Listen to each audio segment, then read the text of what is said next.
মুসলমান কখনো ইতিহাস পড়ে না, মুসলমান ইতিহাস তৈরি করে। কথা বলেন ঠিক না ঠিক?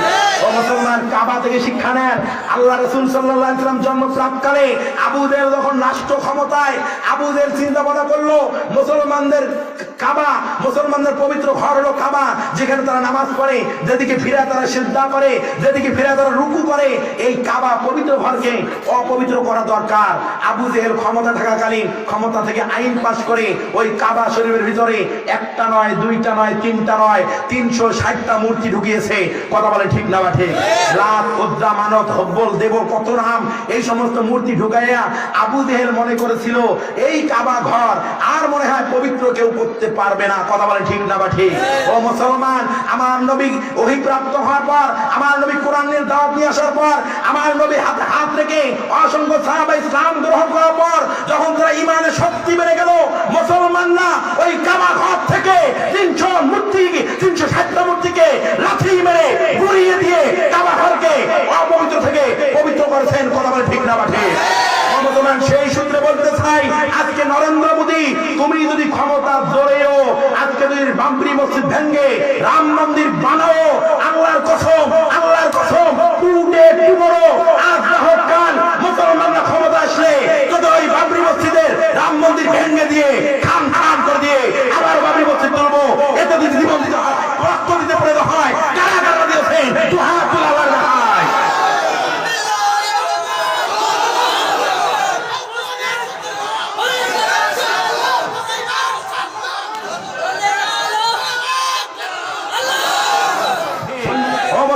কিছুদিন পূর্বে শুনেছেন ভারতের জমিনে মুসলমানদের ঐতিহ্য,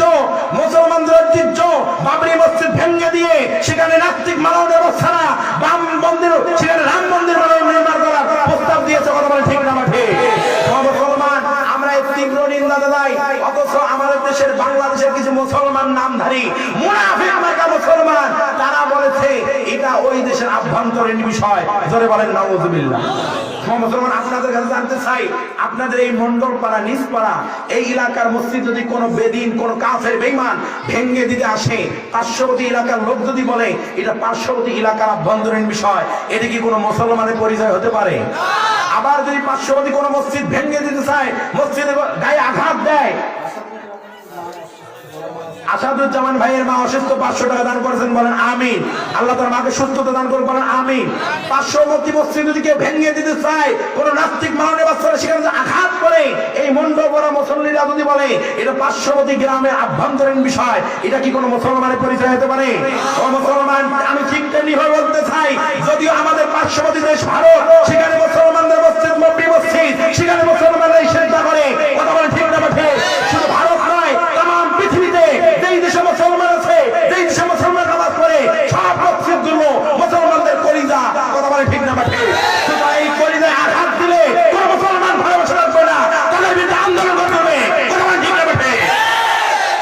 আমার বন্ধুগণ, সেই মসজিদ ভেঙে নিয়ে আজকে তারা রাম মন্দির বানানোর ষড়যন্ত্র করতেছে। এটা তাদের একটা কৌশল। এটা কি? শুনে রাখেন, আজকে তাদের ক্ষমতা আছে, নরেন্দ্র মোদী ক্ষমতায়, এই সন্ত্রাস ক্ষমতায় থেকে কিছুদিন পূর্বে কাশ্মীরে আমার মুসলমান মা বোনদেরকে পাখির মতো গুলি করে মেরেছে। কথা বলেন ঠিক না ঠিক? আমার কিছু মুসলমান মা বোনদেরকে গণহারে ধর্ষণ করেছে। সেখানে মিডিয়া, সেখানে নেটওয়ার্ক, সেখানে মিডিয়া সবকিছু বন্ধ করে দিয়েছিল যাতে এই খবরগুলো প্রকাশিত হতে না পারে। কথা বলেন ঠিক না ঠিক? তারপরে দেখেছেন কিছু কিছু মিডিয়ায় দেখছেন গণকবর, মুসলমানদের রক্তের বন্যা, মুসলমানদের রক্তপানি হলি খেলতেছে, মা বোনদেরকে পাখির মতো গুলি করে মারতেছে, মা বোনদেরকে অন্যায় ভাবে গণহারে তার ধর্ষণ করতেছে। আমরা তীব্র নিন্দা জানাই।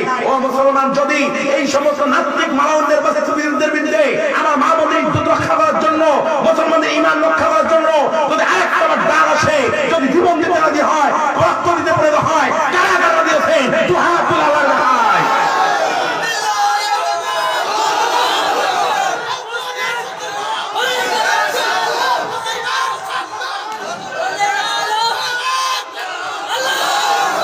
সম্মানিত উপস্থিতি, তারা আজকে ক্ষমতার জোরে তাদের সুপ্রিম কোর্ট থেকে রায় দিয়েছে বাবরি মসজিদ ভেঙে দিয়ে সেখানে রাম মন্দির করবে। এই তো কিছুদিন পূর্বে আবার ওই মালাউনের এক বাচ্চা, যারা ফেসবুক, ইউটিউব, টুইটার চালান, তারা দেখেছেন রামদেব, কি নাম, এই রামদেব মুসলমানদেরকে আহ্বান জানাইছে। কি আহ্বান বলবো বাজান? এই রামদেব নামক মালাউনের বাচ্চা অবৈধ জারজ সন্তান মুসলমানদেরকে আহ্বান করলো, ও ভারতের মুসলমানেরা, ও দুনিয়ার মুসলমানেরা, তোমরা আসো আসো আসো, তোমাদের বাবরি মসজিদ ভেঙে আমাদের রাম মন্দির বানিয়ে দিয়ে দাও। জোরে বলেন নাউজুবিল্লাহ। আমি এই রামদেব নামক মালাউনদেরকে বলতে চাই, তথা তাদের দালালি যারা করে, ভারতের দালালি যারা করে, যেই সমস্ত মুসলমানের ঘরে জন্ম নিয়ে মুসলমান হওয়ার পর দালালি করে, তাদেরকে বলতে চাই, তোমরা সাগর দেখেছো, সাগরের গভীরতা দেখো নাই, তোমরা সিংহ দেখেছো, সিংহের গর্জন দেখো নাই, মুসলমান দেখেছো, মুসলমানের গর্জন দেখো নাই, ইমানি ভিতরে দেখো নাই। মুসলমান যদি খেপে যায়, ইমানি তাকবীর নারে তাকবীর স্লোগান দিয়ে মাঠে নামে, এই সমস্ত মালাউনের বাচ্চারা ধুতি পরার সময় পাবে না, পালানোর রাস্তা পাবে না। কথা বলে ঠিক না বাঠে? আলহামদুলিল্লাহ। তাহলে তারা আজকে রায় দিল বাবরি মসজিদ ভেঙে রাম মন্দির করবে। তারা অবন্ধুগণ, এটা নিয়ে প্রেশারের হওয়ার কোনো কারণ নাই, হতাশ হওয়ার কোনো কারণ নাই। ইতিহাস থাকেন, ইতিহাস শিক্ষা নেন, ইতিহাস পড়েন। মুসলমান কখনো ইতিহাস পড়ে না, মুসলমান ইতিহাস তৈরি করে। কথা বলেন ঠিক না বাঠে? ও মুসলমান, কাবা থেকে শিক্ষা নেন। আল্লাহ রাসূল সাল্লাল্লাহু আলাইহি ওয়াসাল্লাম জন্মপ্রাপ্তকালে আবু জেহেল যখন রাষ্ট্র ক্ষমতায়, আবু জেহেল চিন্তা ভাবনা করলো মুসলমানদের কাবা, মুসলমানদের পবিত্র ঘর হলো কাবা, যেখানে তারা নামাজ পড়ে, যেদিকে ফিরে তারা সিজদা করে, যেদিকে ফিরে তারা রুকু করে, এই কাবা পবিত্র ঘরকে অপবিত্র করা দরকার। আবু জেহেল ক্ষমতা থাকাকালীন ক্ষমতা থেকে আইন পাশ করে ওই কাবা শরীফের ভিতরে একটা নয়, দুইটা নয়, তিনটা নয়, 360টা মূর্তি ঢুকিয়েছে। কথা বলে ঠিক না ঠিক?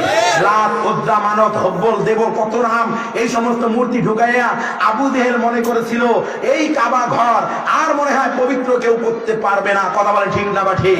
ও মুসলমান, আমার নবী অভিপ্রাপ্ত হওয়ার পর, আমার নবী কোরআনের দাওয়াত নিয়ে আসার পর, আমার নবী হাতে হাত রেখে অসংখ্য সাহাবা ইসলাম গ্রহণ করার পর, যখন তারা ইমানে শক্তি বেড়ে গেল, মুসলমানরা ওই কাবা ঘর থেকে 360টা মূর্তিকে লাথি মেরে গুড়িয়ে দিয়ে কাবা ঘরকে অপবিত্র থেকে পবিত্র করেছেন। কথা বলে ঠিক না ঠিক?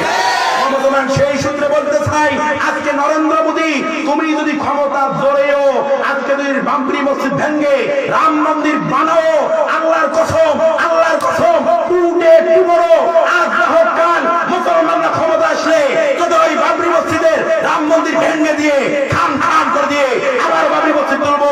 এতে যদি জীবন দিতে হয়, কারা কারা দিতে আল্লাহ চায়।